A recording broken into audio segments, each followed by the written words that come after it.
The confrontation between former Attorney General Bill Barr and Representative Jasmine Crockett became one of the most talked-about political clashes of the season, not because accusations in politics are rare, but because of the way this specific accusation unfolded against a backdrop of heightened polarization and public scrutiny.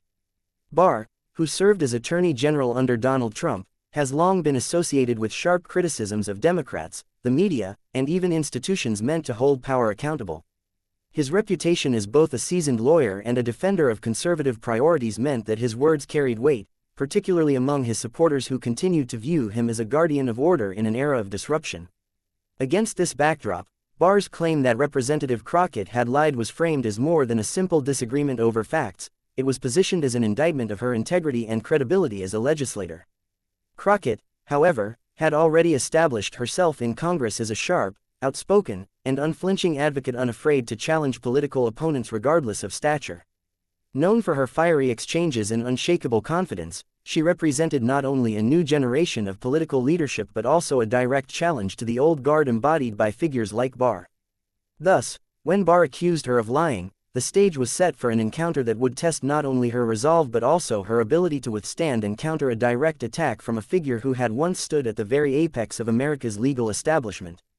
The accusation itself, circulated quickly through media outlets and amplified across social media platforms, drew both outrage and support.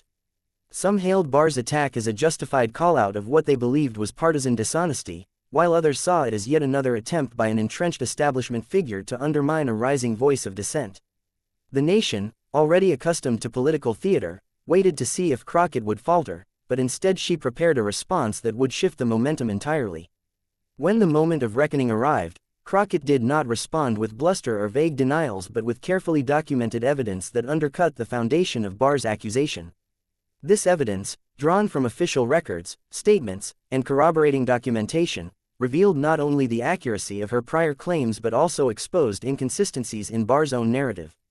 The unveiling of her evidence was not rushed, it was delivered methodically, point by point, in a manner that underscored both her preparation and her confidence. Observers described the exchange as a pivotal reversal, one in which the accuser suddenly found himself on the defensive, confronted with facts that challenged his assertions and weakened his authority.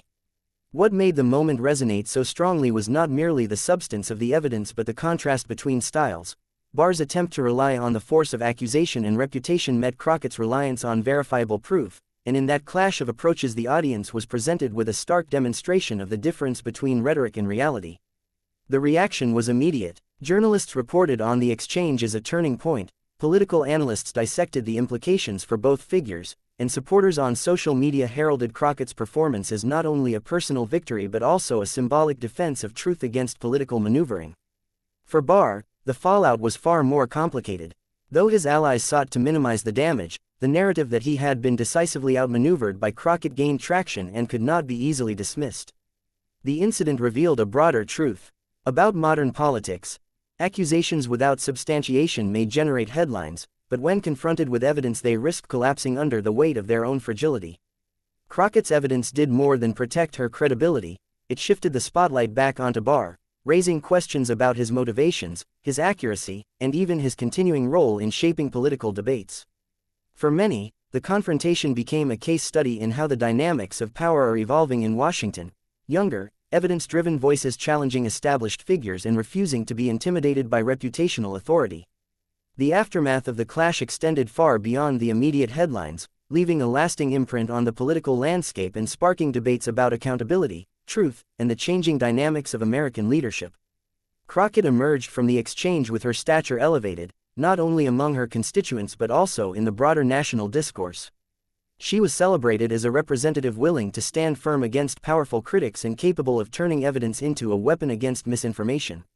Her approach demonstrated that in a political environment often dominated by soundbites and spin, carefully prepared documentation could still carry decisive force. For Barr, the episode raised uncomfortable questions about whether his interventions in public debates continued to serve his credibility or eroded it. Once regarded as an authoritative voice of legal judgment, he now appeared vulnerable to challenges that highlighted contradictions in his claims. Commentators suggested that the incident marked a shift in the balance of rhetorical power, showing that reputational weight alone is no longer sufficient to sustain an accusation in the face of verifiable truth. The confrontation also sparked broader reflections on the role of evidence in political debate. In an age where misinformation spreads rapidly and accusations can dominate news cycles regardless of accuracy, Crockett's insistence on grounding her defense in documented fact offered a model for how politicians might resist the tide of distortion. For supporters, this was more than a victory over Barr, it was a symbolic moment affirming the possibility of truth prevailing in public discourse. The legacy of the incident may also influence future encounters, encouraging rising leaders to invest in preparation and documentation while warning established figures that their authority cannot be assumed as unchallengeable. Ultimately, the story of Barr's accusation and Crockett's rebuttal stands as both a cautionary tale and a hopeful signal. Cautionary for those who wield accusations without proof, hopeful for those who believe that even in a noisy, divided political climate, evidence still holds the power to end an argument decisively.